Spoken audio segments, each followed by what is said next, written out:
Brothers and sisters, welcome back to another video this week. I'm super excited to be able to share with you just some thoughts that I have.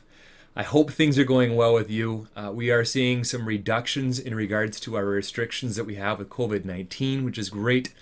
Unfortunately, since the last time that I spoke to you, there's also been quite a bit of chaos and just messiness up in the cities and across our nation. So I want to share with you just a few thoughts that have come to me, mostly based upon one quote from John Maxwell.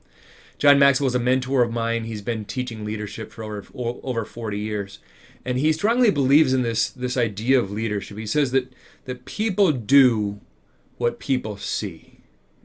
That is, and he also says this, that your talk talks and your walk talks, but your walk talks louder than your talk talks. If you need to stop the video and play that a couple of times just to make sure it sits in, go ahead and do that. What he's really trying to teach is the power of example. And it's not just in what we say, it's in what we do. You see, in Timothy, we're commanded to be an example of the believers in word, in conversation, in charity, in spirit, in faith, and in purity. And that's what I'm going to encourage you to do through this little video here today. It works, when we do something more than just share our words, but actually show people, people follow. I recall a situation many, many years ago. Ethan was quite young. Eli was just born, so a nursing baby. And Sarah would often nurse Eli like any mother would nurse their own child. And Ethan was just really curious, probably about a year and a half, 2 years old or so. And he was always really curious, and he'd carry it around this doll with him wherever Sarah went. And Sarah would go ahead and start nursing Eli. And almost, with no instruction at all, just completely on his own, Ethan would take that doll and lift up his shirt and try to get it to latch on to him. He had no idea what he was doing. What he did know is what he saw.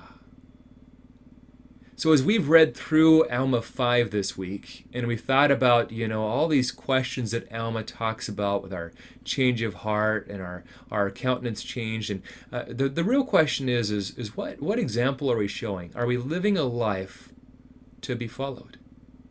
Here's what Jesus Christ said.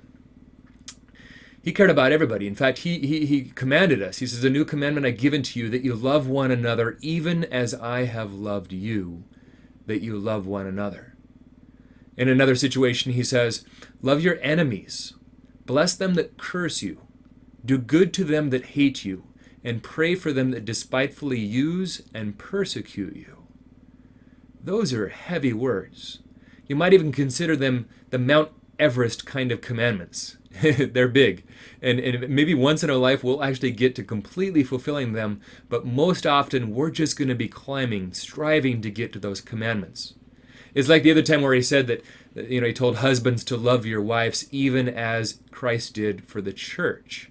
It's not like we just kind of say, hey, I got that one down, right? Check mark on that commandment, I'm going to move on. These aren't those kinds of commandments. These are the kind of commandments that really do require us to do some deep soul searching and try to identify in which ways could we improve. Where does our talk not match our walk? It's a really important question for us to think about. I think even more important in this time where we see the rioting, the protests, different political views, different thoughts and ideas and beliefs and comfort levels with COVID-19. All that I mostly see is just judgment. And what we need more is mercy. I believe that when we stand at the bar of God, we're not going to be asking him to give us more judgment, even though that's what we might be casting upon people every single day. What we're going to be pleading with God for is more mercy. And that's the true gospel of Jesus Christ. It's a gospel of mercy. It's an experience where we don't judge and we love. That's what it is. There's classic examples all throughout every book of Scripture in the New Testament of Christ actually doing this. One of my favorites is, when the soldiers come up to arrest him. And Peter knows what's going on. He knows this is going to be the imprisonment of Christ and perhaps even his death. And so Peter, in a violent reaction, comes up and cuts the ear off one of the soldiers. Well, Christ doesn't sit there and say, "Oh, yeah, I know you've got your ear that's been cut off, but gosh, you're kind of an enemy to me. We don't see things the same way politically. We don't agree on a couple of concepts here. And besides, you're going to arrest me and then probably kill me.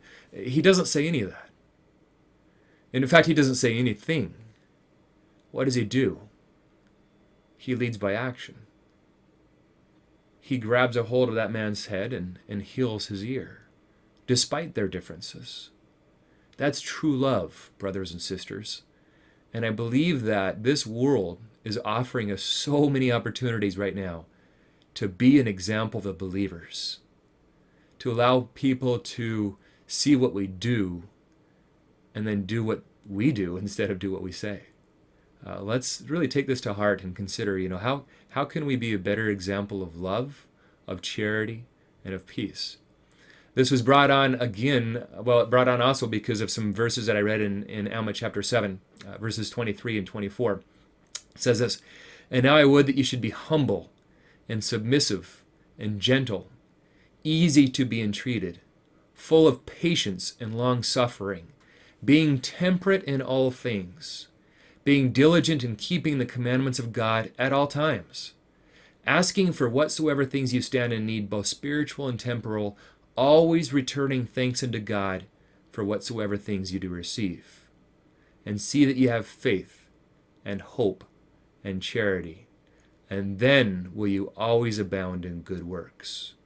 So brothers and sisters, the recipe for following Christ and being Christ-like, the recipe for fulfilling the commandment to love one another and to bless them that curse us, to love our enemies, to do good to them that hate us, is right there. It's in Alma chapter 7, verses 23 and 24. We should be humble and submissive, patient, being temperate, having faith and hope and charity, and then we will always abound in good works, and we can be an example of the believers. There's no greater time than right now in our world for this, and I encourage every one of you to really carefully look at the example that you're setting and question, is it full of love? I ask that with deep love, as this was a message that Alma gave to the people in the Valley of Gideon. These were strong, good members of the church, and these were the things in which he entreated them to do, as I entreat you to do. I love you. I hope that you have a wonderful week this week, and I hope that soon enough we'll be meeting together in church.